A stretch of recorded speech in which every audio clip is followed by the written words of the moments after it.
Olá, alunos, sejam bem-vindos a mais uma videoaula da disciplina Estruturas de Aço 1. E o tema da nossa aula de hoje é dimensionamento atração. Então, vamos lá.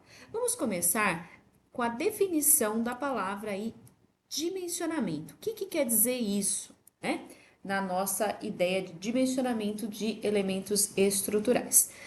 Vamos pegar então o processo de projeto, né? O que é feito do começo lá, que é entregue a arquitetura para o projetista, até o resultado final do projeto estrutural. Né? Então, no primeiro momento, eu faço esse estudo da arquitetura com definições de critérios de projeto. E aí eu faço a concepção estrutural. O que significa isso, né? Eu defino como que vai ser a minha estrutura, quais são os elementos estruturais que eu vou considerar, qual que é a disposição desses elementos estruturais e a interação entre eles. Feito isso, eu venho para cá numa fase de pré-dimensionamento, onde eu faço uma definição inicial da seção transversal desses elementos, né? Com isso, com essa estrutura já pensada e pré-dimensionada, eu vou para a análise estrutural. Na análise estrutural, né, eu vou colocar os carregamentos, as combinações pertinentes e vou obter dessa análise estrutural esforços solicitantes de cálculo e também vou obter os deslocamentos associados à minha estrutura. Né? De posse disso, eu venho por uma parte de verificação, que eu vou verificar se essas seções que eu inicialmente adotei, elas são compatíveis com os valores de esforços solicitantes da análise estrutural. Né? E aí aqui eu posso ter dois caminhos. Se, obviamente, elas não forem compatíveis, eu vou ter que redimensionar. Né? E o ideal é que eu volte para a análise estrutural, refaça essa análise estrutural e venha verificar novamente, tá? Bom, mas no outro caso, se a verificação ela for ok, então eu verifiquei, né, a seção que eu tinha estipulado inicialmente, ela é adequada para a minha solicitação, eu venho para cá, né? Agora eu venho fazer desenhos, listas de materiais, especificações e com isso eu tenho o meu projeto básico, tá? Feito o projeto básico, eu posso avançar um pouquinho mais e para o projeto de fabricação e montagem, no qual eu faço então um detalhamento maior dos elementos e das ligações. Então, aonde que está essa parte da aula de hoje? Né? A parte da aula de hoje, a gente vai focar nessa parte aqui, na parte de verificação. Né? Então, essa aula e as aulas seguintes, a gente vai mostrar qual é o procedimento de dimensionamento para diversos tipos de solicitação. Então, hoje nós vamos ver especificamente sobre solicitação atração. Na aula seguinte, compressão, flexão, flexo, compressão. Beleza? Então vamos lá. Vamos para o dimensionamento atração. Onde nós podemos encontrar barras tracionadas? Então, barras solicitadas por forças axiais de tração são encontradas nas mais diversas estruturas, como por exemplo, treliças e contraventamentos. Quais são as seções transversais mais usualmente utilizadas? Nós podemos ter barras redondas, podemos ter barras chatas, barras tubulares, seções do tipo cantoneira, seções do tipo U. Né? Todas essas seções são usuais quando se tratam de barras tracionadas. Para o dimensionamento à tração, devemos considerar os estados limites últimos e estados limites de serviço. Vamos iniciar aqui falando dos estados limites últimos aplicáveis a essa situação. Para isso, considere uma barra solicitada à tração, como indicado na figura. Essa nossa barra, ela tem uma seção cantoneira e ela está aqui com as extremidades conectadas por ligações parafusadas. Para fazer o dimensionamento à tração, nós devemos considerar duas seções transversais, como eu vou indicar agora, tá? A primeira seção transversal é essa que eu indiquei na posição 1, tá? Que é na região central da viga. Aqui nós temos o que chamamos de seção bruta, AG, tá? Nessa seção, atuam tensões que vão crescendo progressivamente com o carregamento, mas são sempre tensões uniformes em toda a seção transversal, tá? Nós devemos limitar essa tensão à tensão de escoamento, para evitar alongamentos excessivos. A outra seção transversal que precisamos avaliar, eu indiquei aí como a seção 2, tá? Essa seção, então, passa na região da ligação parafusada e, portanto, tem uma área de seção transversal reduzida pela presença de furos. Aí, dizemos que temos a seção líquida, que nada mais é que a seção bruta descontando-se essa área dos furos. Nós chamamos a seção líquida de AN. Nessa região, né, as tensões elas não são uniformes. Podem haver, então, concentrações de tensão na região do furo. Então, pode ser que uma região atinja a tensão de escoamento e as demais partes ainda estejam com tensões menores, mais baixas. Por isso, nessas seções, se permite que as tensões atinjam a resistência última do material. Então, vamos ver aqui mais especificamente quais são os estados limites últimos nessas duas seções. Na primeira seção, eu estou preocupado com o escoamento da seção bruta, tá? Então, vamos ver como é que eu encontro a força axial resistente de cálculo para esse estado limite último. Ó, é bastante simples, né? A força axial de tração resistente de cálculo, nesse caso, é dado por AG, que é a área bruta da seção transversal, multiplicado por FY, que é a resistência ao escoamento, dividido pelo coeficiente de segurança, que nesse caso vale 1,1. Para a situação 2, aqui a posição 2, eu estou preocupado com o estado limite último de ruptura da seção líquida. E para obter a força axial resistente de cálculo, eu devo fazer o seguinte, ó. Então, aqui, o valor da força axial resistente de cálculo é igual a AE, que é chamado de área líquida efetiva, vezes FU, que é então a nossa tensão de resistência última do material, dividido pelo coeficiente de segurança, que nesse caso vale 1,35. Apareceu aqui, né, esse AE. Quem é AE? AE é o que nós chamamos de área líquida efetiva. E ele é obtido multiplicando-se a área líquida AN, que nada mais é que a área bruta, subtraindo-se a área dos furos, por esse coeficiente CT, que é um coeficiente de redução, que leva em consideração a possibilidade de concentração de tensões em função de diferentes arranjos de barra. Nós vamos ver aí nos próximos slides como que nós fazemos para obter esses parâmetros, certo? Qual é a condição de segurança que a gente deve considerar? Bom, nós devemos considerar que a normal solicitante de cálculo seja menor ou igual à normal resistente de cálculo. Esse valor aqui, ó, normal resistente de cálculo, é considerado como menor entre esses dois valores. Então, eu calculo o valor para escoamento da seção bruta, calculo o valor de força axial para a ruptura da seção líquida, escolho o menor entre os dois e comparo com a força normal solicitante de cálculo. Então, vamos agora ver como encontrar esses parâmetros. Vamos começar falando da área líquida, AN. Como que a gente obtém ela? Bom, a N é igual a área bruta, então esse aqui, esse valor de A é a área bruta da seção transversal, então a área toda da seção transversal, menos essa primeira parcela aqui tem o que, ó? Tem esse NF, que é o número de furos na seção de ruptura. Perceba que não é o número total de furos na ligação, é o número de furos na seção que nós estamos considerando que pode ocorrer a ruptura, tá? Esse DF na sequência aqui é o diâmetro do furo. Então, como que a gente obtém o valor de DF? Ó? DF é igual o valor de D, que é aí então o diâmetro nominal do parafuso, mais 1,5 milímetros, que a gente chama isso aqui ó, de folga padrão. É uma folga para permitir a colocação e aperto do parafuso.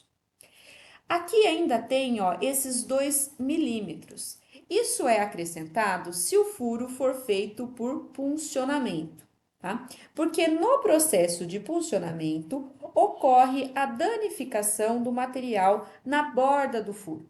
Assim, para desconsiderar esse material danificado, a gente acrescenta esses 2 milímetros ao diâmetro do furo.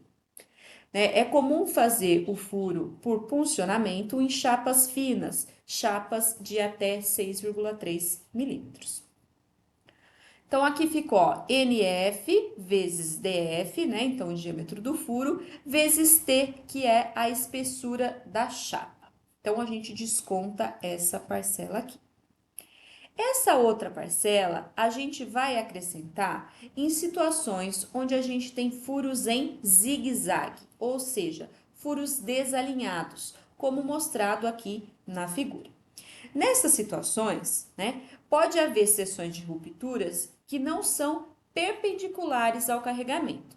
Então, se eu considerar essa linha tracejada aqui, ó, como sendo uma seção de ruptura, é uma seção que ela é inclinada em relação aqui à linha do carregamento. Então, é uma seção que não é perpendicular ao carregamento, tá? Então, nós devemos somar essa parcela para cada trecho inclinado. Então, o que essa parcela tem? Ó, T é a espessura da chapa, S é a distância entre furos na direção do esforço atuante. Então, o esforço atuante aqui, ó, tá nessa direção, né? Tá na horizontal. Então, S é essa distância aqui entre furos. E G é a distância entre furos na direção perpendicular ao carregamento. Então, é essa distância aqui, tá?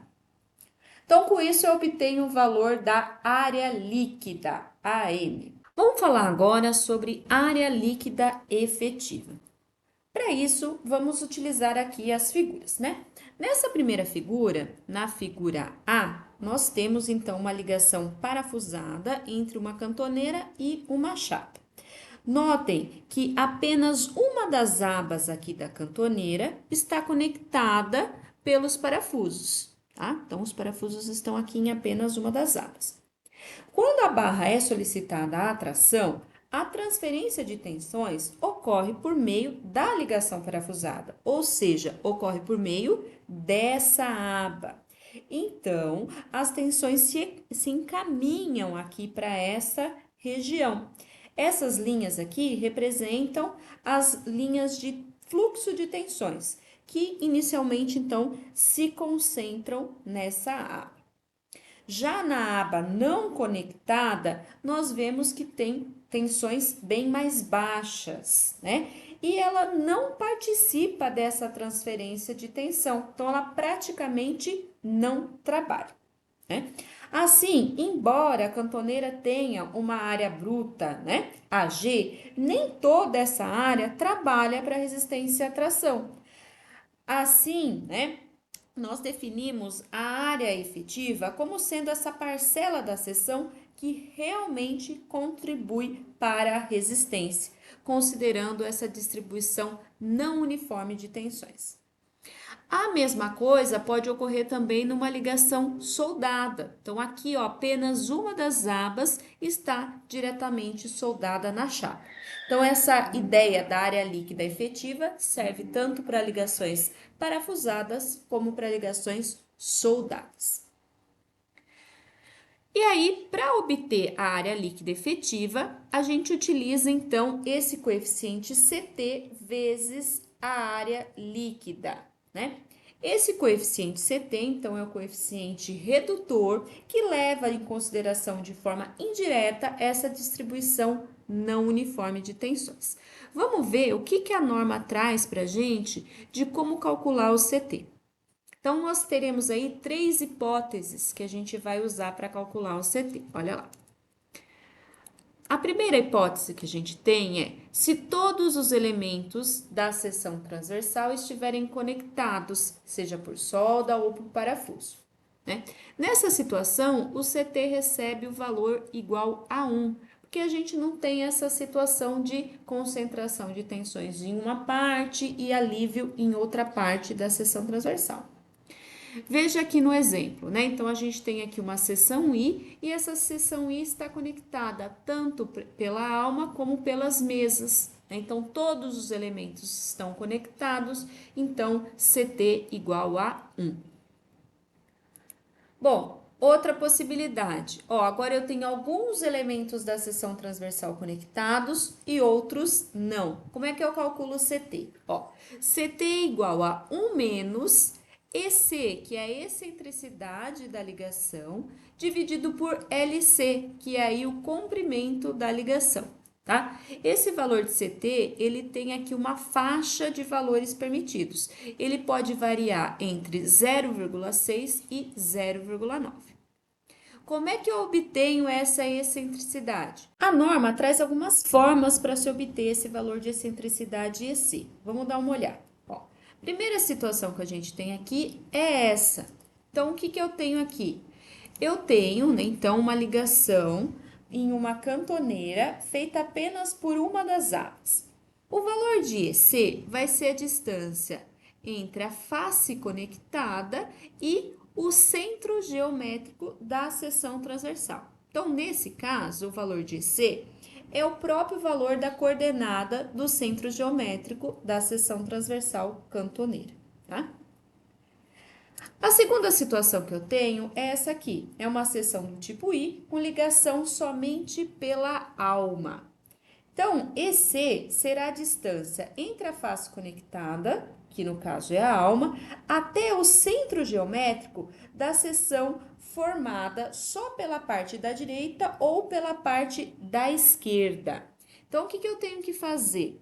Eu tenho que dividir a seção transversal aqui nessa linha pontilhada, de modo que eu fico com uma seção do tipo U aqui na esquerda e uma seção do tipo U aqui na direita. Eu obtenho a coordenada do centro geométrico para essa seção do tipo U, por exemplo, aqui da direita, e a excentricidade vai ser a distância desse ponto até aqui a face conectada, tá? A terceira opção que eu tenho é agora novamente uma seção tipo I, só que a ligação agora é somente pelas mesas. Então, novamente, eu vou dividir a seção transversal, agora eu vou dividir ela aqui, ó, nesse eixo de simetria, de modo que eu fique, então, com duas seções do tipo T. Então, eu tenho um T superior e tenho um T inferior. Vamos analisar aqui o T superior. O que eu faço? Eu obtenho a coordenada do centro geométrico para esse T superior e a excentricidade EC vai ser essa distância entre o centro geométrico e a face conectada superior, né? Embaixo a gente faz da mesma forma, é análogo, tá?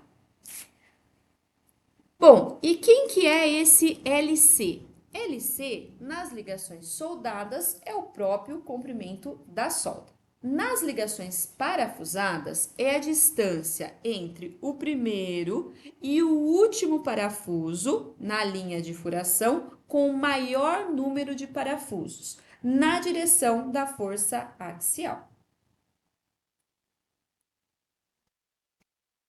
Bom, aqui tem alguns exemplos, né? Então, aqui a gente tem uma seção do tipo I apenas com as mesas conectadas. Aqui eu tenho uma seção do tipo U conectada pela alma. E aqui eu tenho uma seção dupla cantoneira conectada só por uma das abas. Então, são casos como esse que se enquadram nessa hipótese de alguns elementos da seção conectados. A terceira e última hipótese é para as ligações com solda. Bom, então a primeira situação que a gente pode ter é a situação onde nós temos cordão de solda perpendicular ao esforço de tração. Então, solda transversal à solicitação. como indicado aqui no desenho, né? Então, aqui está o esforço de tração e a solda está transversal a ele. Como que a gente calcula CT nesse caso? CT vai ser aqui a relação entre AC, que é a área da parte conectada, dividido por AG, que é a área da seção bruta, toda a área da seção transversal. Basta fazer essa relação. A segunda situação que a gente pode ter é o cordão de solda paralelo ao esforço de tração, como indicado aqui na figura, ó. Então, o esforço de tração está aqui, nós temos aqui dois cordões de solda e eles estão paralelos à solicitação, portanto, né? Como é que a gente calcula CT? CT é calculado dessa forma, ó. Eu vou fazer 3 vezes LC ao quadrado, dividido por 3LC ao quadrado mais B, ó. B é essa distância aqui, vezes 1 menos T, que é a espessura, dividido por 3LC. Só para ficar claro aqui, ó, LC é a soma, né, do comprimento desses dois cordões de solda aqui no caso. Terminadas as verificações dos estados limites últimos, passamos agora para os estados limites de serviço. Bom, para as barras tracionadas, para atender o estado limite de serviço, nós estabelecemos um limite máximo para esbeltez. Então, lambda da barra, esbeltez da barra, tem que ser menor ou igual a 300. Valores muito elevados de lambda poderiam ter aí barras, elementos excessivamente flexíveis, né? Elementos que pudessem sofrer vibrações quando perturbados, por isso que se estabelece esse valor máximo. Vale salientar que tirantes de barra redondas pré-tensionadas ou barras quaisquer que tenham sido montadas com pré-tensão não precisam obedecer esse limite. Outra situação que a gente tem que avaliar são o que chamamos de barras compostas. Então, barras formadas por seções compostas. Por exemplo, aí, duplas cantoneiras em suas diversas configurações, né? Então, posso ter diferentes configurações, a mais comum é essa configuração dupla cantoneira costa a costa. O que deve ser obedecido nesse caso? Então, vamos ver aqui o que tem que ser obedecido. Então, nesse desenho, nós temos essa configuração dupla cantoneira costa a costa, né? Então, tem uma cantoneira aqui, outra cantoneira aqui. E em verde estão essas chapas de ligação, também chamadas de presílios. O que a gente precisa? A gente precisa que o lambda do conjunto seja menor ou igual a 300, ou seja, a esbeltez, considerando a seção composta por duas cantoneiras, tem que ser menor ou igual a 300, mas nós temos também que o lambda mínimo tem que ser menor ou igual a 300. O que significa isso? Que a esbeltez de uma barra isolada também precisa ser menor que 300. Vale lembrar que no caso da cantoneira isolada, o raio de giro mínimo é em relação a um eixo a 45 graus do eixo coordenado, né? Não é nenhum dos dois eixos coordenados. E nós devemos verificar a esbeltez em torno desse raio de giro mínimo.